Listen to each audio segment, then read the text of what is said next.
So I don't know how to exactly answer that question, because when novels are written already, you kind of visualize it in your head, and while you read that novel, but I could only tell you like some of the novels that would have worked very well visually. So for example, Salman Rushdie's Shame is one of the books which actually talked about a large landscape, a wasteland. That would work wonderfully as a visual book.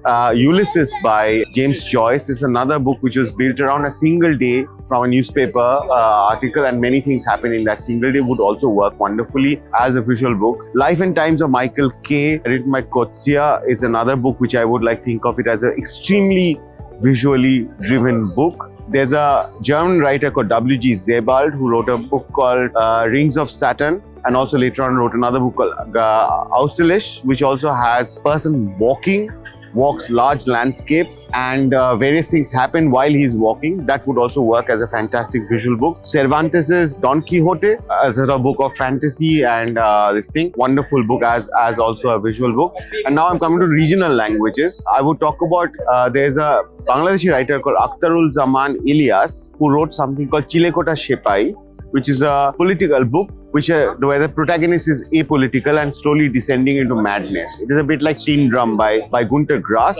That book for me is one of the most phenomenally visual book. As is Syed Mustafa Siraj also wrote a book called Olik Manush, which is about rural Bengal and how Islam spreads, and there are fight between two types of Islam, between the Hanafis and the Salafis, I suppose, and how clerical Islam takes over folk Islam.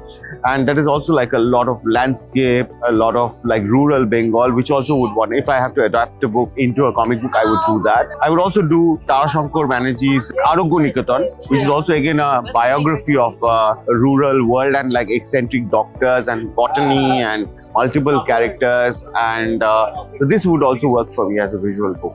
So I guess I've given quite a few names. I don't know whether it's 10 already.